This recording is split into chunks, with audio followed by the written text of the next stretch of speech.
नमस्कार. महाराष्ट्रातील विविध क्षेत्रातील बातम्या झटपट आपल्या मोबाईलवर पाहण्यासाठी लगेचच सबस्क्राइब करा राष्ट्रशक्ती लाईव्ह न्यूज आणि सोबत बेल आयकॉन प्रेस करायला विसरू नका. न्यायालयामध्ये आरोपी गोपाल बदनेला आज पोलिसांनी हजर केलं होतं आणि तपासासाठी त्यांनी पोलीस कोठडीची मागणी केली. आम्ही त्या पोलीस कोठडीच्या मागणीला बचाव पक्षातर्फे आरोपीच्या वतीने विरोध केला. या केसमधला जर बघितलं तर नवीन कायद्यातील तरतुदीनुसार BNS नुसार 108 आणि 64(2) नुसार त्याच्यावर आरोप ठेवण्यात आलेले आहेत. आणि या केसमध्ये आरोपी गोपाल बदनेचा कुठलाही सहभाग नाही. त्याला खोट्या केसमध्ये गुंतवलेलं आहे. आपण केस जर बघितली, या केसमध्ये जे आरोप आहेत ती जी पीडित महिला आहे, पीडित डॉक्टर आहेत त्या, आणि त्यांचं शिक्षण MBBS पर्यंत झालेलं होतं आणि ते फलटणमध्ये आरोपी नंबर 2 प्रशांत बनकर याच्याकडे भाड्याने राहत होत्या. आणि या केसमधला सगळ्यात महत्वाचा जो मुद्दा आहे, तिचं स्वतःचं घर असताना फलटणमध्ये ती हॉटेलमध्ये रूम घेऊन भाड्याने राहते.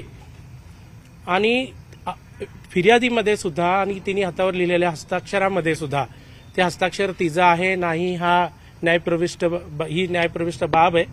हस्ताक्षर तज्ज्ञाकडून रिपोर्ट आल्यावर किंवा तपासामध्ये त्याची सत्यता पडताळली जाईल. परंतु स्वतःचं घर आहे आणि असं असताना ती पीडित डॉक्टर महिला रात्री 1 वाजता हॉटेलमध्ये जाऊन रूम घेऊन राहते. याचा अर्थ तिला त्या ठिकाणी काहीतरी त्रास झाला, तिला राहणं अशक्य झालं आणि तिने केलेल्या आरोपामध्ये गेली 4 महिने सह आरोपी तिला त्रास दिसतोय असा तिचा आरोप आहे. मला त्या आरोपाबद्दल या स्टेजला, कारण आरोपीकडून घेतलेल्या माहितीवरूनच मी जे काय ते आपल्यासमोर बोलतोय, की मी या आत्ताच्या घडीला त्याच्या सत्यतेबद्दल मी काही कमेंट करत नाही. परंतु जर बघितलं, याच्याविरुद्ध जर आरोप केलेला, गोपाल बदनेंविरुद्ध पोलीस अधिकारी असल्यामुळं थोडासा मीडियामध्ये हा प्रश्न उचललेला आहे. मीडिया ट्रायल पण चालू आहे. परंतु सत्य तपासामध्ये येईल, तपासामध्ये कळेल. कारण तिने जे आरोप केलेत बलात्काराचे, त्याही आरोपांचं आम्ही खंडन केलेलं आहे. कारण जर एखाद्या स्त्रीवरती जर बलात्काराचा आरोप केलेला असेल तर ती स्त्री बलात्कार कुठे झाला, किती वाजता झाला, कुठल्या ठिकाणी झाला, किती तारखेला झाला, या गोष्टींच्या तारखा ती लिहून ठेवेल. पण आणि या गुन्ह्यामध्ये ही फिर्यादीमध्ये किंवा सरकार पक्षाने केलेल्या आरोपाची एक ही बाब आहे. दुसरी जी बाजू आहे या गुन्ह्याची, कारण या केसमध्ये आपण जर बघितलं तर पोलीस अधिकारी तिला अटकपूर्व वैद्यकीय तपासणी करत असताना तिला फिट करून द्या असं काही आरोप केलेले आहेत त्यांनी किंवा नातेवाईकांनी केलेले आहेत. तर त्या आरोपाच्या बाबतीमध्ये ह्या ज्या डॉक्टर होत्या त्यांना नाईट ड्युटी असायची आणि त्या नाईट ड्युटीवरती असताना पोलिसांनी अटक केल्यानंतर आरोपीची अटकपूर्व वैद्यकीय तपासणी करणं, त्यासाठी त्यांना घेऊन जाणं हा पोलिसांच्या कर्तव्याचा भाग आहे. त्यांनी काय दुसरं चुकीचं गैर केलंय असं मला नाही वाटत. आता यांना ते करायचं होतं ह्या सगळ्या गोष्टी अनुत्तरित आहेत.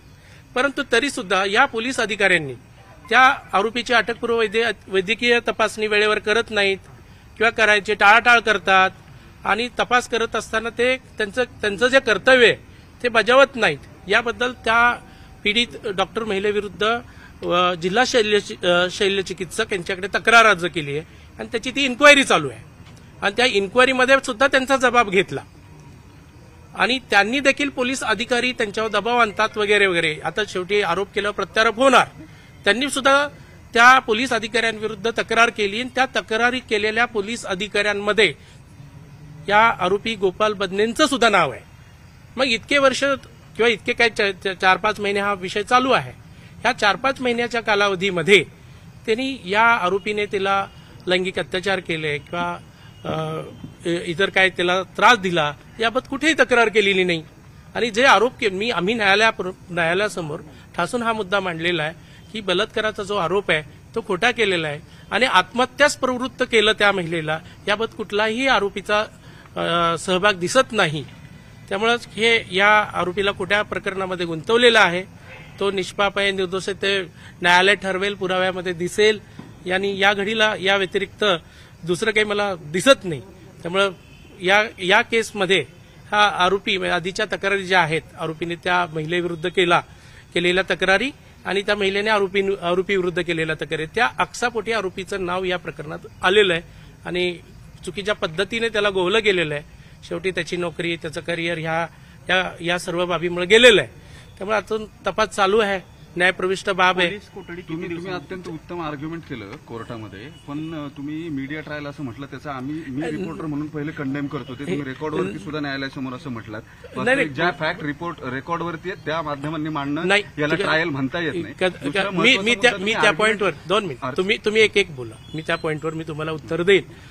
आता सोशल मीडिया आहे, तुम्ही जे काय त्या सोशल मीडियावर जे काय मला दिसते, काय टॅम्पर्ड असेल, काय एडिटेड असेल, काय गोष्टी असतील मला माहित नाही, पण त्यामध्ये काही चुकीच्या पद्धतीने काही गोष्टी पण येत आहेत. मी तुमच्यावर वैयक्तिक कुठल्याही पत्रकार बंधूवर आरोप करत नाहीये, करत नाही. 2 मिनिट तुम्ही सगळे जर व्हिडिओज बघा आणि जे मला तुम्हाला दिसलं तर त्या मताशी सहमत राहा. नसेल शेवटी हे बघा, भारतीय लोकशाहीमध्ये मीडिया हा 4था पिलर आहे आणि आपण जे राज्यघटनेने तुम्हाला सर्व अधिकार दिलेले आहेत, मी मीडियालाही रिस्पेक्ट करतो. असं नाही की मीडियावर मी चुकीचा आरोप करतोय.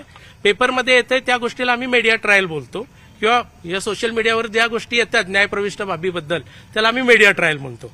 बाकी कोणी वैयक्तिक ह्याचा घेऊ नये असं म्हणजे तुम्हाला नोट क्वेश्चन केली आहे आर्ग्युमेंटमध्ये. सगळ्यात महत्वाची बाब जी आहे, ज्याला डाईंग डिक्लेरेशन म्हटलं जातं, तुम्ही अगदी लॅटिन फ्रेज इंग्रजीमध्ये ट्रान्सलेट करून कोर्टासमोर ऐकवली सुद्धा सरकारी वकिलांची सांगितलेली. तुम्ही कशाच्या आधारावरती सुसाईड नोट क्वेश्चन करता आहात, किंवा मग ते म्हणजे त्याला काही आधार आहे का? आरोपीने त्या संदर्भात तुम्हाला काही सांगितलं का? नाही, आरोपीने मला त्याच्याबद्दल काही सांगितलेलं नाही. जे एफआयआर मध्ये होतं, रिमांड रिपोर्टमध्ये आलं, त्याच्या आधारे मी बोललो आणि हा आमचा लिगल डिफेन्स आहे. आणि सध्या ती बाब न्यायप्रविष्ट आहे. मी आधीही बोललो, कारण ते खरं खोटं काय ते तपासातच कळणार आहे. मी तपास करत नाहीये, मी आरोपीची बाजू मांडतोय. त्यामुळं आपण ह्या तपास होईपर्यंत वाट बघूया. जे काय असेल ते दूध का दूध, पाणी का पाणी दिसेल सगळं. न्यायालयाने, माननीय न्यायालयाने 4 तारखेपर्यंत आरोपीला तपासासाठी पोलीस कोठडी दिली.